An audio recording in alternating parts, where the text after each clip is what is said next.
E a gente retoma já justamente a discussão aqui sobre o Brasil. Depois de passar por uma nova bateria de exames de saúde, Bolsonaro volta a repetir que será o candidato do PL nas eleições de 26. O ex-presidente se manifestou sobre essa disputa do próximo ano depois de deixar o hospital DF Star em Brasília no fim de semana. Bolsonaro foi diagnosticado com provável quadro de pneumonia. Ele passou por uma bateria de exames, se sentiu mal depois de uma viagem por cidades de Goiás na última sexta-feira.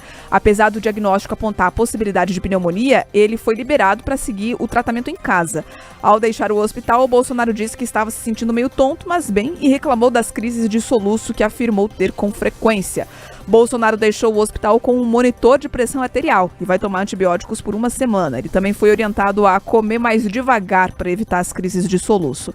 Ao sair do hospital no sábado, falou com a imprensa e a gente lembra, apesar de estar inelegível nesse momento, repetiu que é ele o nome do Partido Liberal para a disputa presidencial em 26. Vamos ouvir então um trecho dessa fala de Bolsonaro. Eleições ano que vem, pelo que tem até agora posto na mesa. Sem Jair Bolsonaro, uma negação à democracia. Venezuela fez isso, com Maria Corina tirou fora. Estão fazendo a mesma coisa com Marine Le Pen na França. Fizeram também, tentaram fazer nos Estados Unidos também. Ou seja, nós podemos admitir que meia dúzia de burocratas decidam quem vai ser ou não vai ser candidato? Olha a quantidade de pessoas que estão na iminência de tornarem-se inelegíveis. A troco de quê? Por ocupar a tribuna da Câmara. Realmente está difícil falar em democracia no Brasil com esse tipo de lawfare, né, que é o ativismo judicial.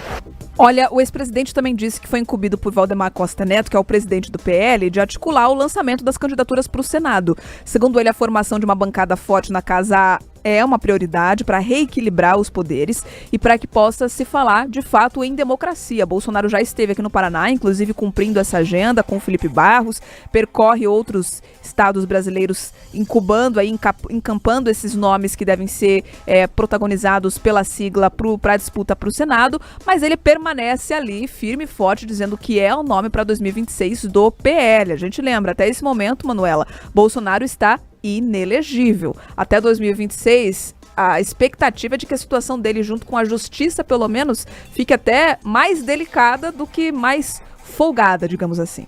Exatamente, Bia. É muito difícil ele reverter essa situação, mas ele vai ficar no papel dele ali de animar a sua base e de, até o último momento possível, afirmar que ele é o candidato, porque ele tem uma identificação muito grande com cerca de 30% ali, algumas pesquisas apontam um pouco menos, algumas um pouco mais, do eleitorado brasileiro. Faz parte do jogo, né, da campanha eleitoral e aconteceu já outras vezes, inclusive com o próprio presidente Lula, quando também estava inelegível e até o último momento possível se dizia candidato também na eleição. Uma tentativa de capitanear ali e segurar esses votos até o último momento. Só que acho que a questão vai ser justamente essa: qual que vai ser esse último momento? Porque diversos candidatos nesse espectro da direita estão se apresentando e principalmente os partidos de centrão vêm pressionando Jair Bolsonaro para um apoio o mais rápido possível, que seria, digamos assim, até o final de 2025 a um nome, para que essa transferência de votos aconteça e uma campanha mais competitiva sobre o nome da pessoa de fato que vai ser candidata aconteça, né? Os bastidores ali, né, algumas pessoas já afirmam que Jair Bolsonaro teria já feito algum tipo de aceno a Tarcísio de Freitas, falando que se ele vier ao PL, que é o seu partido, ele vai apoiar uma candidatura dele no ano que vem, e aí a gente vai ter que entender como que isso vai acontecer.